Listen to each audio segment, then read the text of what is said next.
Hello, everyone. Welcome back to another episode of the HR Leaders Podcast. I hope you're all doing well today. Today, we have a special guest on the show, someone I've been looking forward to joining us. We're joined by Manisha Singh, who's the Global Director of People Analytics and Digital HR Innovation at Schneider Electric. Manisha, welcome to the show. How are you? Hi, Chris. Thank you for having me on the show. I'm coping well. As well as you can during this day. Where are you at the moment? Where are you based? You're in the US, right? I live in Greater Boston, Andover, and I'm dialing in from there. Are you at home with family?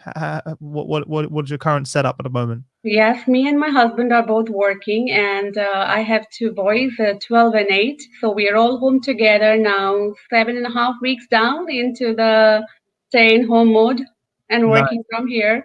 We're all Nice. learning to work together, to coexist peacefully as much as we can.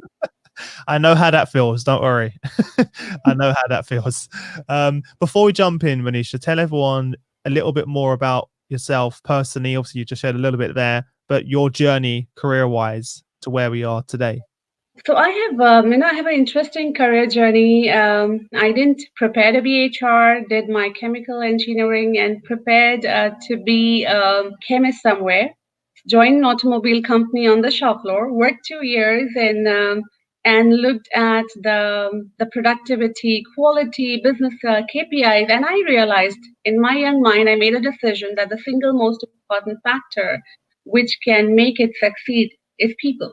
So the science of how to engage and motivate people, all grown-up adults, which HR was trying to do, really fascinated me. And I walked up to my factory HR head and convinced him to take me in HR. And that's where my journey started. And now, almost 17 years into HR, there's never been a dull day. I worked as factory HR, moved to corporate HR with packaged consumer good. Early in my career, organization development was fascinating to me. Like the whole engagement, motivation, performance measurement piece, and the whole process through which organizations identify talent, develop it. So I grew up to be a talent and OD head, but I've always been a curious learner. After working in OD, I realized there are more roles in HR, like the business HR role, where you directly get to implement these practices and impact business KPIs. So I moved into business HR role, then transitioned into transformation roles, which were at the boundary of business and HR. So they were neither pure play HR, they were nor pure play business, but it was working with CEOs and strategy heads and end-to-end organizational transformation. Mm-hmm. And then that brought me into a mid-career experience that I chose for myself, thanks to my family. So, I was working all this while in India in global leadership roles. And then I decided one fine day that I want to come to MIT Sloan to do their famous Sloan Fellows Leadership Program, which actually prepares you for global innovation and leadership. And that brought me to my current role in Schneider Electric, where for the last 3.5 years I've been leading the digital HR transformation and being part of some amazing HR initiative at Schneider. Wow, what a journey. I love asking that question because it's never the same answer, right? Who would have thought that a chemist would end up becoming the global head of people analytics and digital HR innovation? So love the journey, love the experience. And obviously you have a clear hunger for your own personal development and challenging yourself to grow and develop as well, which is fitting given your role and what you do as well. Before we sort of jump into the meat of the episode and of today, obviously everyone, future of work seems to be a big buzzword, right? We hear it all the time as well. When you think of the future of work, what does that mean to you? And that's a very contextual question, Chris. Thank you for asking that because really everybody is defining the future of work from their own angles. But the first Future of Work book was written by Thomas Malone, again from MIT, in 1978 or sometime around that. So, so I want to share two perspectives of it. One is that the future is always evolving, right? The way forces around business are influencing business models to change. That's not new phenomena. The new phenomena is that digital has accelerated that pace of change. Digital models have changed the way consumers are consuming, buying, searching for information around products, and that's forcing companies to reorganize their business model around customer segments at a very fast pace. If COVID-19 has added anything to this mix, it's like the pace of change is phenomenal. Some Accelerated. segments for our business, for each business, will disappear simply. This year they will disappear, and probably something else will emerge. So this fast pace, which COVID-19 did just in 2020, actually digital forces were already tightening around businesses. And in that context, organization has to reorganize the flow of work, the flow of information, the flow of data, the way it does business, or the way work happens. To me, future of work is really understanding how your business is going to respond in response to that, how the way your teams and organization will work will change. And then the last part is to enable that change. What kind of tool, technologies, policies, practices we will have to bring into place to enable that future. Hmm. So to me, it's three-layered thing. But yes, some people talk straight about how AI automation Yeah. and robotics is accelerating the way we will work, where we will work, and the skills we will need to work. So Well, on the flip side of that, you kind of already touched upon it. Part of your role is digital HR transformation, innovation. What does that mean in terms of your day-to-day work? How do you build it? How are you building it into the systems and processes within your own business? it is a part discovery, part operational, part collaboration, I would say. So, discovery is that in this role, we have to continuously engage with the business leaders inside and the HR business leaders to understand how the demand on them is changing, how they are seeing the workforce evolve, the needs of the workforce evolve. Like supply chain is already going digital, and sales is reaching behind. Marketing has digitized even before supply chain. Yeah. How digital can HR be? So even within the same business, the different pockets, functions, entities, businesses are trying to digitize at different pace. So discovery within an organization so that we are current with the strategic needs, and then also connected to the outside forces, right? These digital forces. What are the capabilities they are bringing? What is the hype cycle versus what is the value and impact that we can get now? And then there is second piece of operational work. So, we are in 2020, an organization like Schneider Electric is already having tremendous digital capability. So we already have tools and technologies within HR that we're using. So operational part is how do we optimize the employee experience through those technology? What can we simplify? What can we standardize? Where can we create more value and free up the time for our HR leaders, free up the time for managers and employees so that they can innovate? So discovery part, operational part, and third part is the alignment with the overall people strategy. That's how our work is. You take all these three together and create a digital HR transformation plan. A few pieces of the plan could be comprehensive, like employee experience. It cuts across HR capabilities. And few plans could be deeper into capability, like learning capability Mhm. evolution or talent digitization or TA transformation. Could you share some examples of how you're sort of enabling the future of work within the business?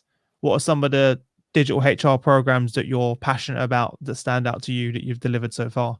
The few that I loved was the time when we defined the learning experience 2020, first and 16, and then the open talent market that is leading the talent digitization at Schneider, and employee experience program that the future employee experience vision for Schneider that we laid out. So I can talk about any of these. Let's start with the first one. Work our way through because they're all. I know you've already told me before, but I'm interested in sharing it with everyone else as well. So go through them one by. Let's go through them one by one. So learning experience, and this was the first one that we took to trying to do digital transformation in a new way. Because before this, what we were used to doing in the learning capability was, we had a global LMS Cornerstone, and then we would just continue optimize that. And then in a company like Schneider, we have a big learning team, and learning for today and tomorrow is very critical for us. People strategy for us, it's a critical transformation pillar. So people were continuously, the leaders in learning were continuously bringing innovation and technology, the new shiny object. So Yeah. that was creating a landscape of digital learning where we had too many things, and their budget is always limited and focused, because you want to be very clear which capability in learning, even within learning, that you want to invest in. With a couple of learning leaders, learning innovation, learning excellence, learning academy lead, we formed a team together under our CLO, and then we started looking at learning experience of the future. So we met our business leaders, we did industry benchmarking, some people who were ahead of us, and then we also looked internally from our learners, and we defined what's a future learning experience. So learners were saying that give us something like Google search, where I can do federated search of any content that I need to know. So for example, a salesperson said, if I'm going to pitch to a data center business, let's say called EMC, can I Mhm. just search and find out the content in EMC? A knowledge doc, a marketing doc, as well as learning doc, plus somebody who had done sales coaching around that, and a coach and an expert. So like that. So when we define learner experience, we didn't define in terms of what technology we need. We define exactly like this. What are Yeah. the learner stories of the future, which will help learner, learn faster, and which will help them impact business at a positive pace. And then after defining that experience and vision for the future, we went at the needed learning capability to enable that vision. So the needed capability was awesome, cool content, federation of content, being able to search a common ontology across not just learning content, learning, marketing, all kind of knowledge documentation within Schneider, a common ontology, and how can we make it search. So a content and then an experience platform, a federated search and ontology, and then some modalities like virtual reality and augmented learning, adaptive learning. How do we put it together? What do we get first? Where do we put our effort first on? So we created a learning ecosystem for the future. And then we laid out a roadmap that what we will do in 17, 18, 19, and 20 so that we can reach there. From that emerged our digital action plans. So what are we going to influence our big LMS partner on developing? Because if they can develop all of it, wonderful. All right. That's not possible, but that dichotomy exists in Sure. most of our tech innovation, Chris. You have this big player that is in house. So how do you partner with them to optimize their roadmap? It's a win-win for both, because through you they will learn what's coming in the market ahead, and if they can partner, then at least half of your needs can get. In this case, our partner Constone really rose up to the occasion and delivered. They actually launched LXP. And one of the anecdotal things we talk about in this one is we said Netflix learner experience. One other piece was Netflix for the learners. A Mhm. Netflix menu where the Chris is on his learning experience platform and he can see what's recommended, what's highly viewed, if Chris is an AI expert or a digital marketing expert, what are people like him reading? And then Josh Person came out with his article. So we were a little ahead of him. It's funny because the first thing I'm noticing from what you're saying is the very clear and obvious thing is that people want that same learning experience that they have outside of the organization inside, whether it's a Google search, whether it's the Netflix experience, whether it's mobile on demand. It seems very obvious almost that's what people want, but so many organizations still don't offer that same experience inside the workplace. And the challenge is, Chris, I think most digital learning people that I have met over a course of period, they understand this. But the challenge is that if you want to move toward a pull-based learning, pull means learners are pulling the content, right? It will influence learning teams within organization to also relook at their operating models. A great transformation will not just come because you brought some good tool and created an ecosystem. It also means relooking at your operating model and reinventing them. And sometimes we do get stuck there because we are so comfortable, let's say, having an academy kind of model where we are Yeah. creating content, marketing the offers, and pushing it out. So finding the balance between push and pull is a gradual evolution. And it won't happen overnight. So even for us at Schneider, it was a gradual evolution. We all learned together that how it can happen. So that's a part of the transformation, which is very, very enriching. that the whole model ultimately transforms for future. What is the biggest learnings that you took away from going through that process over the last few years? What would is anything you'd have done differently? What went well, what didn't? What do you feel you could have done better? So I had two more examples, but let's say across all examples that I shared with you, be learning experience or open talent market or robotic transformation or people analytics transformation. Across all, like any digital transformation that you pick up, the learnings are collective intelligence. In a federated global organization like Schneider, you know, you can't go alone. You have to build the right team, and not just internal team, even your external partners, your product partners, and depend on collective intelligence. That's the first and foremost. Second thing is the speed of change. Like sometimes people like us who are forward looking, who are discovering the future, who are trying to bring digital, we are a little more impatient, I would say, in terms of or very enthusiastic, right? We know we can see it and we know this is the right thing to do, but organization for various reasons would want to move at a certain pace. So how do you step back after bringing innovation for allowing innovation to grow at its own pace is a second big learning. Third thing is collaboration, right? There is no substitute for collaborating across all stages. The time you're defining the learner experience to the time you're bringing the solution, don't just stop there. So many people probably are now partnering at defining the experience and then bringing the solution. But the real test actually happens when the solution is launched and hand holding that innovation That's the hard work. to Yeah. become a systemic integration organization is Hmm. for those two pieces, Chris. It's actually pretty easy to get the software, launch it, that's the easy part. The strategy is the easy part, and the execution and embedding it and making it part of the culture is really tough.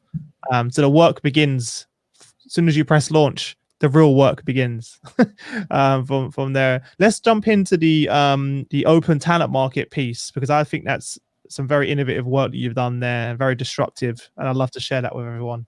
Indeed, open talent market is something we're all very proud about at Schneider. And just like learning experience, it's a work which has just started, as you said, Chris.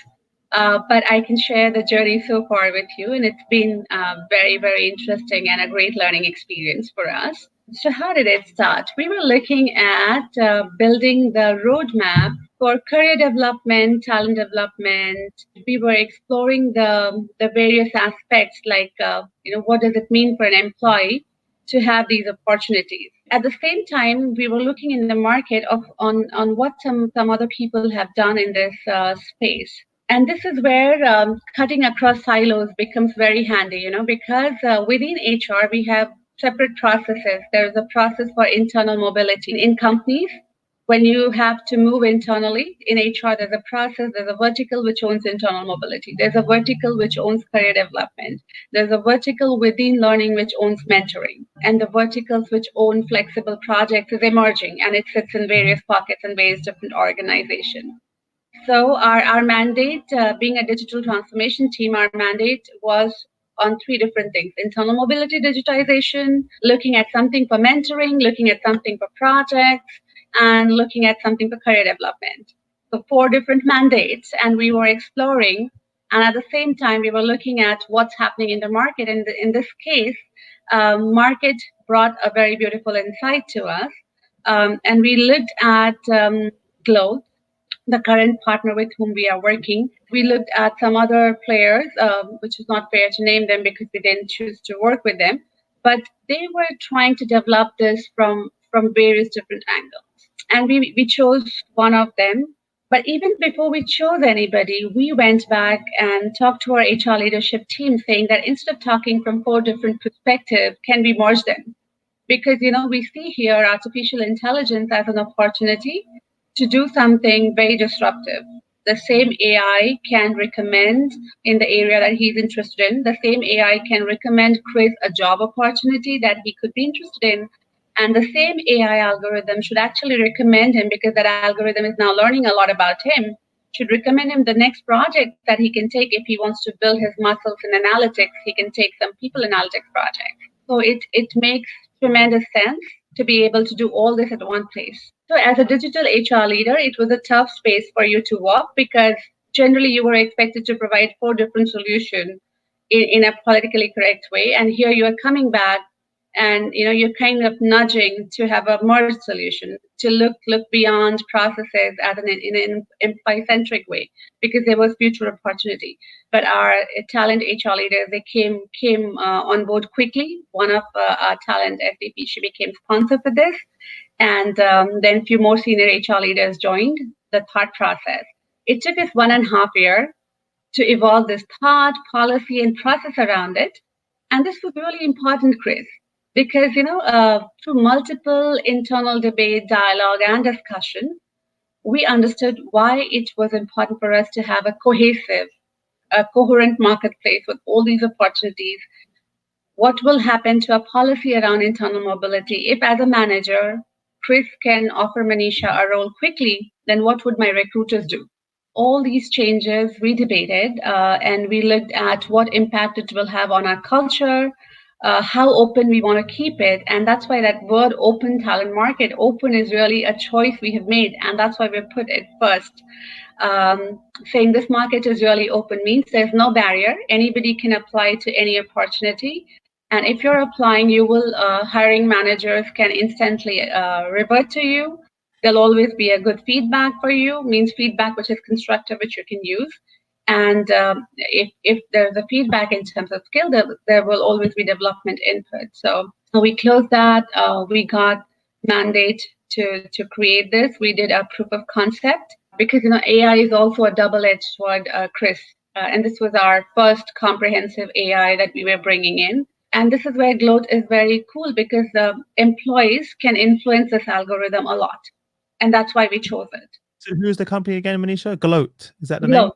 name? Gloat, yeah. Okay. So we met some other very good AI players in the same space, but a lot of them had AI as a black box or AI which HR administrators could influence, but not employees. But this one platform was where employees could influence. So as an employee, Chris can go and change his profile anytime. So his profile is not coming from HR system. Chris can say, okay, I am in marketing today, but I plan to go to HR. And he can go and change algorithm and say, I'm looking for very different experience than what I am today. And here are the skills that I'm looking to experience. Or, it can be other person who will say, I'm in HR. I'm looking for experiences only in HR. So some of these capabilities we looked at, we evaluated the bias or fairness in the AI, and we did all that through multiple use cases and UAT before partnering. And in both cases, in learning or this product, these both product teams that we adopted. So in learning, we partnered with EdCast for LXP, and both these teams we adopted as our product teams. So they got to learn a lot from our knowledge of the HR process and how this whole marketplace will evolve. And for us, the benefit was it was almost like having your own product team creating the features. I've got so many questions going through my head right now, but how do you, if I can update my profile as an employee, it's fantastic, obviously, because you put it in my hands and I feel empowered to take charge of my own learning, right? And opportunities. But how do you validate if someone, if I update myself to have these particular skills and I apply for that job, how do you validate that that person actually has those skills? Can it be overwhelming when you get too many people apply for a job that perhaps isn't the right fit for them from a skills perspective? Just out of curiosity, what does that look like? So this validation question came a lot, Chris, when we were trying to say, should we keep the market open or we give the validation in between to HR or recruiters before it goes to hiring managers? And we decided against all that. We said we will really work with open till we learn the other way, and this is where I shared with you earlier that we might learn something. So far, the open market is working very well. And the algorithm pushes top 10 to you. If you're the hiring manager, it will give you the top 10 combination. And we are continuously monitoring that top 10. But we're trusting employees. We're trusting employees. I think that's the key part. I'm glad you just said that because that's what I was thinking. It's putting the trust in the employees. Yeah. Trusting the employees and the hiring managers to do the best. And all we are doing is we are enabling lots of transparency and skilling of both parties to make use of it to the fullest. And I bet a big part of it is you've also now you have an incredible visibility of the skills that exist in your work in the workplace. Because before, you have a CV on your HR system that may be 3, 4, 5 years out of date, Yeah, right? yeah. Whereas now you have up to date.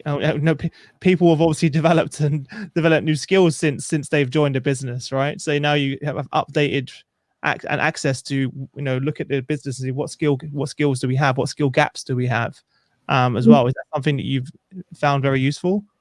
That's a powerful insight that you just shared, Chris, that you're right. The resumes or the profiles in HR systems were very old and archaic. And sometimes, we have great retention at Schneider. We're really good people company. So our employees are there for a long time. So I the noticed. having having relevant skill or competency set was always difficult. But a platform like this really excites employees and creates a reason in them to go ahead and update and just see, right? Because this is also anonymous. By open means it's just open to employees and managers only when deal is made. Like, we signed a deal to do project or to get hired, that it becomes transparent to others. So an employee and hiring manager is really using it. And this is the reason. So we were going step by step. We were launching country by country, function by function, so that we can support and cater to that country's culture and function's culture. But in the current COVID-19 situation, while we are slowing down some of our transformations, we accelerated the open talent market. And we just went global because some pockets of our organizations might have less workload, some pockets might have more workload. And here is a platform where brokering can happen and people can make use of these opportunities to learn new skills, and organization gets an inventory of skills that it can use. Yeah. Well, talking about the workplace of the future, that's the kind of workplace that you need when you'll be able to focus on project based and then have a way to have visibility of the skills that exist and then allocate the right talent to those and be agile. So it's really, really exciting. What's been your biggest takeaway so far from the feedback from the employees and the other stakeholders in the business? The feedback has been very positive, Chris. I think if everybody is feeling excited around it, like you said, this is a platform to even test Schneider that the future of work is fluid workforce. But from the current siloed functional structures, big organizations, how do we jump to network of teams? So agile is one way, but then this platform and having a project-based culture is creating excitement among everybody. Business leaders are very excited to see the productivity hours unleashed by people, doing projects, and most of the project satisfaction are rated 4, 4.5, or 5 out of 5. So the quality of delivery has been very good.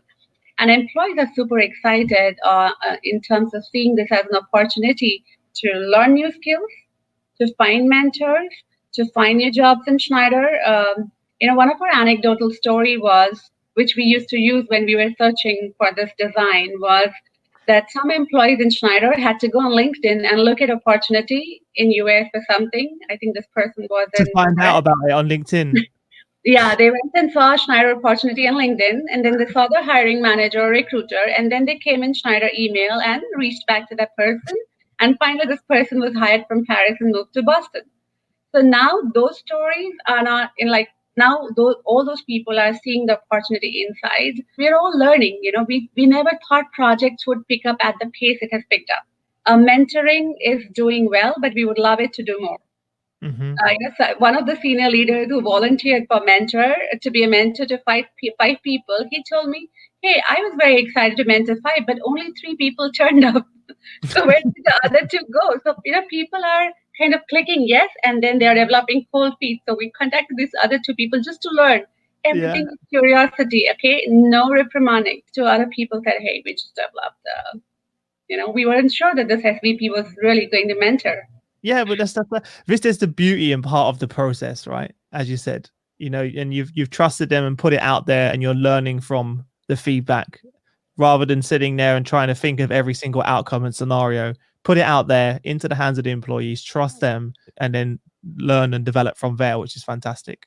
We're continuously looking at the matrix as well, Chris, to see, are the job matchings happening? Are the projects moving? Are the quality of projects good? Is everybody, let's say Manisha's applied 5 times, she hasn't found a match.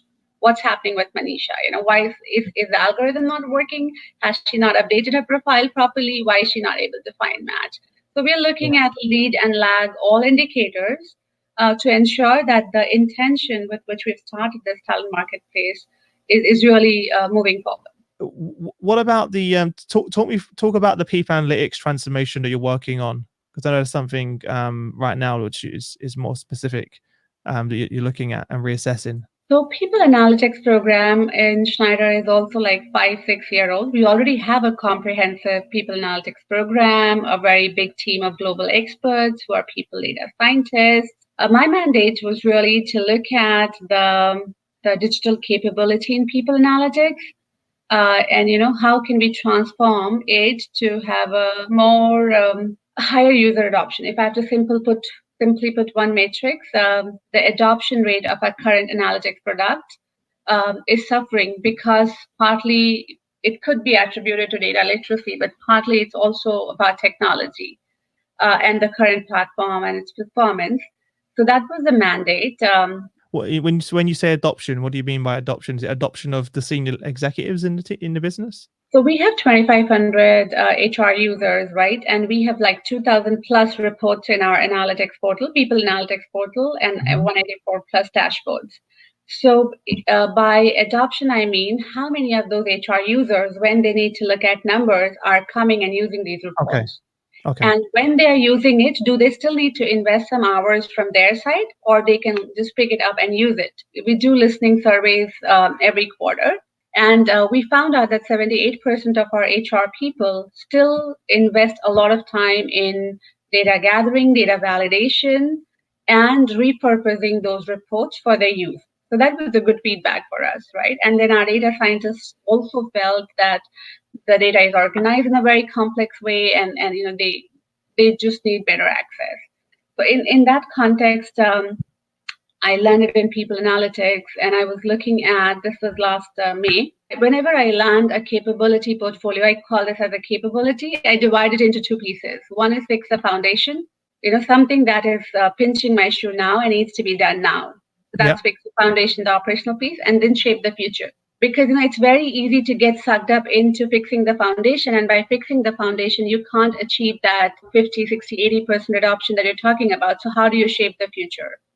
So in those two buckets, we started operating in fixing the foundation. We looked at all the pain points, from infrastructure to platform to ETL, all technical terms, Chris. How do we load data? How do we transform data? How do we present data? How do we create visualization models? So that piece.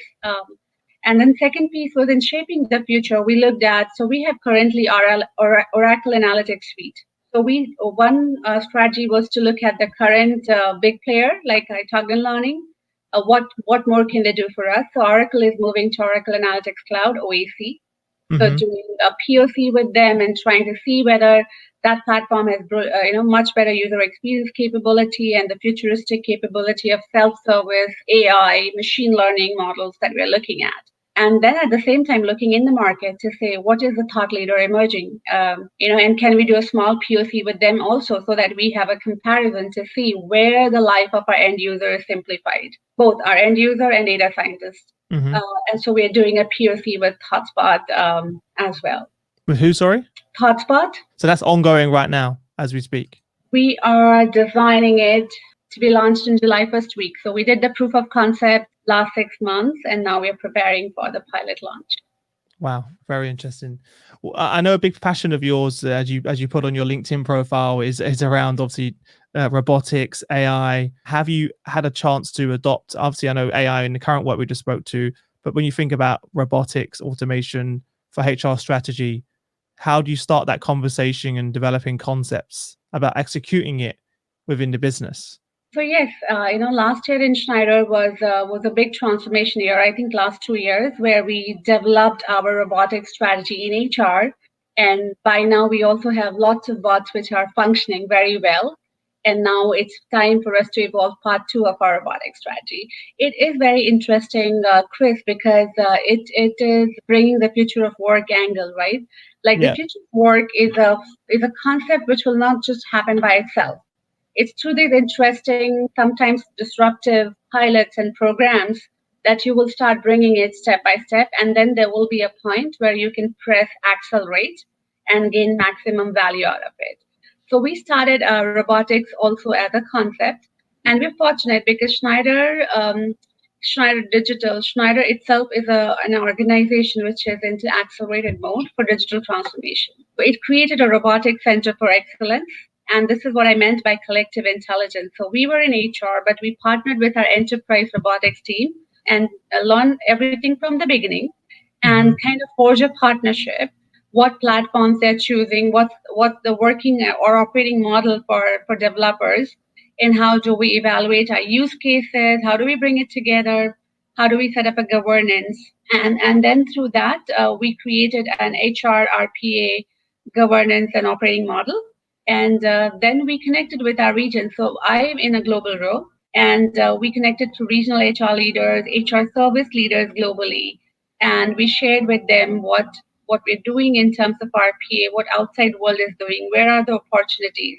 They were also very excited and already waiting with their use cases. Yeah. What, what So what what were some of those? What were some of the exciting use cases and pilots that you either launching or you plan to launch? So robotics is an opportunity, right now being used at first stage to automate whatever is repetitive or Yep. manually intensive processes, right? So that it can free up the HR person's time to invest in more facilitative or consulting role that is emerging in the new context. We looked at, let's say, learning capability. In each capability, there are some of those roles. Sometimes it's just a handshake between systems. So, for Yeah. example, we have a global human capital management system in HCM where we store all employees' data. And then our North America HR team has 10 or 12 local systems. So let's say if Chris is an employee, his half the data is in HCM. Yeah. And then if I have to pay him benefits, taxes, retirals, all those are in local systems. So Chris's data has to move to and fro between the systems, from this global system to these 10 local systems, and then the updates have to move back to global system. So sometimes those interfaces were manual, or they needed multiple handshake, which was Mhm. leading to lack of accuracy or errors or more time. And those interfaces, if you automate them through bots, the bot is typically updating, is keying in process data from one system to another back and forth without Yeah. any manual intervention. So that was one of the very good use cases, which we tested in one geography. Then we shared in our global governance committee with all other regions, and they all got excited. I'm sure the HR team was very excited about that. And this all, none of these initiatives, in all of these, we have to co-lead, right? Like there are HR leaders who own the use case, who can define the use case very clearly. And then we have a robotics team which will help them map the process design after, before the bot, and then we have to develop the bot, then test it, then see the effectiveness of the bot. Is it happening in the 98% of the cases? Is Yeah. it happening accurately? And then it makes sense. Some other use cases are historic session update in other system and things like that. So we're still on that stage of Mhm. system related repetitive work update. Amazing. Before we wrap up, you've already mentioned a few, but what are some of the other pitfalls for other leaders that are going to be on a similar journey, or organizations like yourselves? What are some of the pitfalls that they should avoid, hopefully, along the way? And then sort of what's your parting piece of advice to your peers? I think before I go to pitfalls, just one line of enthusiasm that this is a great time to be in digital HR transformation role because there's so much value addition that we can do and impact that we can create. It's phenomenal. It's very exciting. Now, the pitfalls could be that, we are forward looking, futuristic people, don't get lost in the future, always be bound to current. Yeah. And build a vision statement, like build a statement and be able to share this in terms of slide, writing, speaking, so that whatever you are seeing, you're able to show it to others, to excite them, to bring them on board. Yeah. And then through that, sharing a vision, create a sponsorship. Having a sponsorship at the top of HR leadership is very critical for success of anything. And that sponsorship only comes when you're solving for a real business problem. So never start with a technology in mind or digital in mind. Always start with some really important problem for your business to solve today. And then lastly, never go alone. Slow down if you must, but build a collective team from across organizational silos and go together. And lastly, uh, treat your vendor partners as truly one coherent team, as product partnership. It has given us some amazing results. There's tremendous opportunity for both parties to get from that. Mm-hmm. What amazing advice, by the way. And what about personally? What did you put? Because I'm sure it wasn't easy going through this, and we always talk about it from a business context. What have you learned about yourself as a leader personally going through this process? So personally, it is, it's always a learning journey, Chris. So same thing for me as well. Number one thing is to balance between enthusiasm, energy, and pace of organization. That's number one. Second is influence and impact. Influence and impact. How no matter how powerful your idea is, it will be only as much impactful as your ability to influence.